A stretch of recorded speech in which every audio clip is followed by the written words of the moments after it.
എല്ലാവർക്കും പുതിയ വീഡിയോയിലേക്ക് ഭയങ്കരമായിട്ടും സ്വാഗതം. Let's do today's video in English because I'm fervently hoping that at least one individual from Indonesia watches this and tells me what the F was going on in the series that we are reviewing today. We are going to sit together and discuss Don't Come Home, Netflix's latest horror offering. It is a series, spans 6 episodes and was an absolute mind F. Let's go.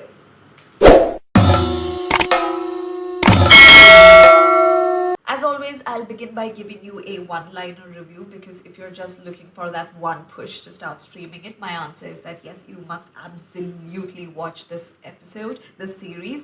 The first episode is sort of slow and it irritated me a little bit because it was more focused on setting the ambience and then showing all kinds of jump scares, and there was very little advancement made in the story. So by the end of the first episode, I had so many questions and absolute confusion going on in my head. It irritated me a little bit, but I am so glad that I stayed invested because my god, the last 2 episodes absolutely blew my mind.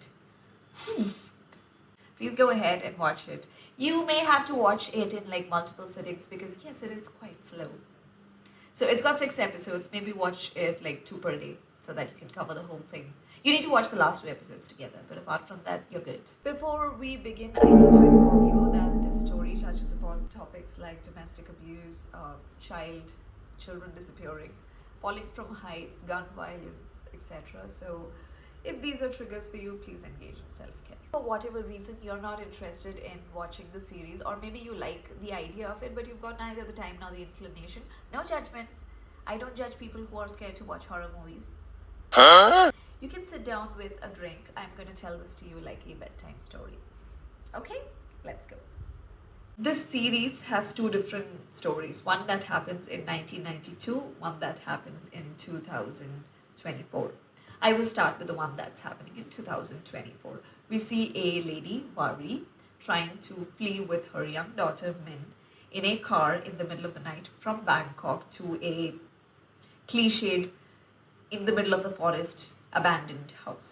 Okay, so en route Bangkok to middle of the nowhere house, you can see that the mother is making every attempt to conceal the fact that she has the child with her, possibly because she is fleeing from an abusive husband who is influential, and she is worried that the husband might send someone after them to extort the child and separate them. So she's making every effort to hide that the child is with her. She gets rid of her phone so that no one can track her. She's also constantly asking the child to hide in the backseat, like when they stop at the gas station to get both gas and groceries, she tells the child to hide. So even if like someone comes looking for the child, it will look like it's just Wari in the car. Anyway, eventually they get to the house, which once belonged to her mother. Her mother was a scientist who lived and worked there, but her mother is no more, so the house now belongs to her. She gets there and her mother's former driver, this old gentleman with an injured eye, lives close by, so he has also come out to help them. And he also brings a phone for her. And she decides to, live out there until things settle down with the husband, or maybe until he calms down. But anyway, a few hours into the stay, the child starts seeing creepy things. So specifically, the child sees this really tall, dark creature with like scary proportions and shiny eyes, and it's constantly like lurking in the corners and giving weird looks. Cliche, yes, I know, but yeah, this is what's happening. But then the mother attributes that to a trauma response. Both herself and her daughter have been through quite a bit at the hands of her husband, so she's like, the child's probably scared. All of these efforts to keep the child safe, and yet she decides to put the kid in a room alone at night. But anyway, while the child is sleeping at night, random creepy things start happening. The child opens her eyes and sees that this tall, dark, creepy figure has once again appeared. She screams for the mom, and Wari comes running. Wari's like, Min, you need to open the door, otherwise mama can't get in and help you. But yeah, eventually a tussle ensues. The mother does manage to break down the door, and when Wari goes inside the room, she finds out that the child is missing. There's no sign of struggle.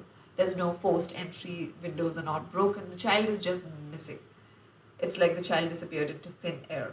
And that's a mystery, because how can a child disappear like that? but there's like only one entry point into the room. Pari decides to search the entire house. She does not find any trace of the child. After looking for a few hours, she decides that it's beyond her hands, so she decides to call in the police.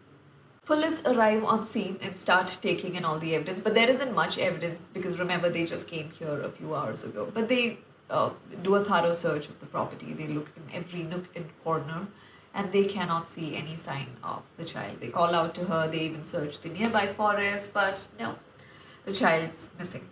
And now all eyes are on the driver uncle who lives close enough and he also has access to all parts of the house and knows the house well enough because he used to work there before. He is called in and the police were like, can you tell us where Ms. Vari's daughter Min is? And he says, get this, what daughter?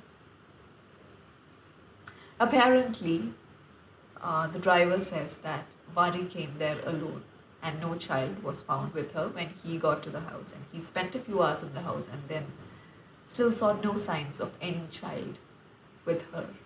Now the police are absolutely confused because Miss Vari here is saying that my child did come with me and she is now missing and she is suspecting that the husband probably came and took the child away. But at the same time, the driver slash house help is saying that no such child was ever in the house. The police are like, okay, ma'am, just give us some time. Let's go back to the police station and do a little bit of investigation about both the house and you. And then they go back to the office and they decide to review CCTV footage at random points from Bangkok to this house. Remember when the mother tried to hide the child because she was worried someone would come and kidnap the child? Yeah, that backfires badly because the police can't find any sign of the child in the car. Now the police are wondering whether the mom is hallucinating that she has a daughter with her. So they call Vari back and they're like, ma'am, unfortunately, we found no sign of you being accompanied by a child in your journey from Bangkok to this house. Vari is like, yes, I made an attempt to hide the child. And she's also, gotten rid of her phone so that no one can track her, which means she's not able to supply a photo of Min to the police to put out a lookout notice. The police decide to search the house once again, and this time they find a photo of a little girl who's aged about 7 or 8. And they're like, let's take that. It could be that of Min's. So they call in Vari again and they show her this photo and asks Vari if she recognizes this child. And Vari's like, yes, that's my daughter Min. Where did you find the photo? And they turn the photo over and realize that that photo was taken in 1992. So there's no way it could be the photo of Min. Now the police is like absolutely losing her mind. The leading lady, the investigator, her name is Miss Fa. She is heavily pregnant. So she kind of gets this gut feeling that Vari as a mother is desperate and she's asking for help and not making any of this up. But there is always a possibility that she could be hallucinating, or in between the fight that happened between the husband and herself, maybe the child got hurt and it put her in a mental shock or something, and maybe she's imagining that the child's still there. So the police officer does ask Vari whether she accidentally hurt the child or if something happened to the child and she's like trying to cover it up, or if she's in shock. And Vari's like, no ma'am, my child came with me. She was in the house and she disappeared last night. Now everyone's curious about the house. So the officer goes back and does some digging about the history of the house, and she realizes that back in 1992, remember the photo was taken in 1992, 2 things happened. One, Vari's mom, Miss Panida, she was living there with her husband and Vari, but there was an accident that happened which killed her daughter.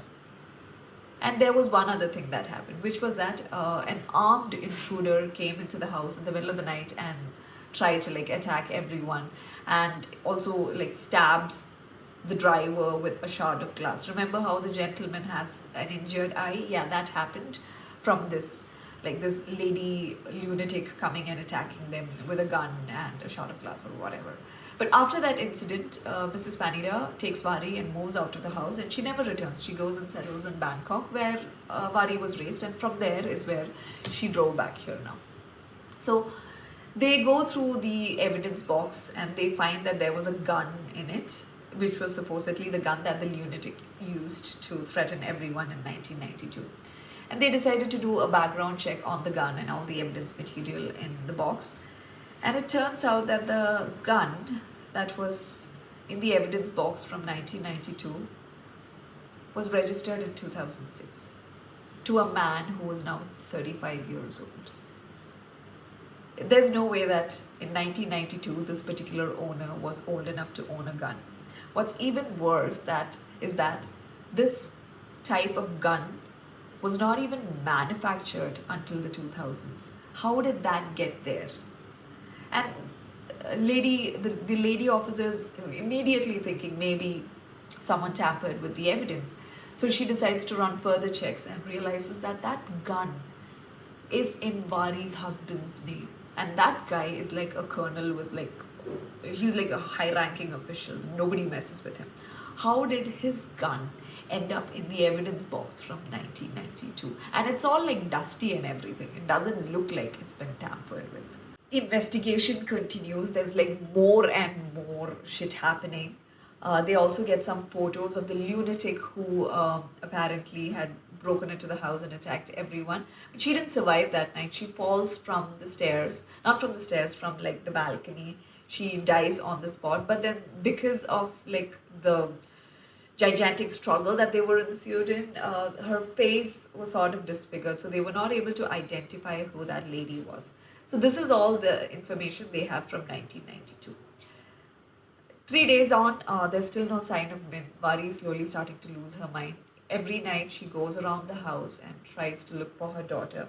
One such night, she was looking for Vari, and then she hears this thrumming sort of electrical sound coming from Min's bedroom. She goes there and sees that there's this light under the closet that's glowing. She opens the closet and there's this blue light coming out from all over the closet, and like from the ground specifically. She moves the clothes and looks into it. The next thing she knows, she's getting sucked into it, and she's like falling, and she falls into this glass pod. And when she opens her eyes, she sees her mother, except that her mother is very young, not like the mother that died a few years ago. Now I'll tell you the story of what happened in 1992. In 1992, Mrs. Panida, Vari's mother, was an accomplished scientist who was also a very, very busy lady. And because of that, she was always accused by her husband of being an absent mother. Even her daughter, Vari, was always complaining that mom doesn't spend enough time with me. But anyway, they're always constantly fighting. So one day they decide to take the entire family to the beach. While they were driving there, the husband starts accusing Mrs. Panida of being like a terrible mom and that she's not being fair to her daughter. This argument causes Mrs. Panida to be stressed out, so she steps out of the car for 5 seconds, and when she does that, a truck rams into their car, killing the husband and Vari immediately. Obviously, the grief shatters her. She starts regretting not spending time with her daughter. And given that she's a scientist, she gets this giant-ass generator and she tries to power a time machine or something of that sort, and tries to go back to the day that she lost her daughter and husband so that she can stop it from happening. Unfortunately for her, the time machine is faulty. Whatever prototype she does manage to build goes off in the middle, like at random points in time. Eventually it's a big flop, but so she doesn't do anything about it. She just leaves it there and shuts it down and goes on with her life. One day, while she was like tweaking around in the calculations or just generally spending time in the lab, the time machine powers up, and out of nowhere a child drops into the pod, into the glass capsule. So you're supposed to be there when you want to do the time jump. So a child about 5-6 years old drops into that. And Mrs. Panida is like shocked.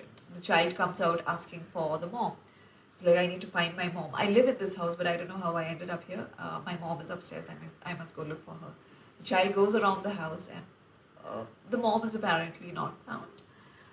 Several days pass, and then Mrs. Panida is like, I'm someone who lost my daughter, so I know what it feels like to get a chance to love a child once again. You've lost your mother, so you know what it might feel like to have a mother figure in your life. Why don't we become each other's companion? You be my daughter, I'll be your mom, and I'll take care of you for the rest of your life. And the child, it's a child. What else can the child do? The child is helpless and clings on to Mrs. Panida.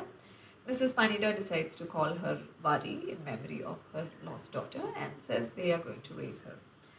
They were living life as normal, but several days later, another person drops into the capsule. This time, it is Vari.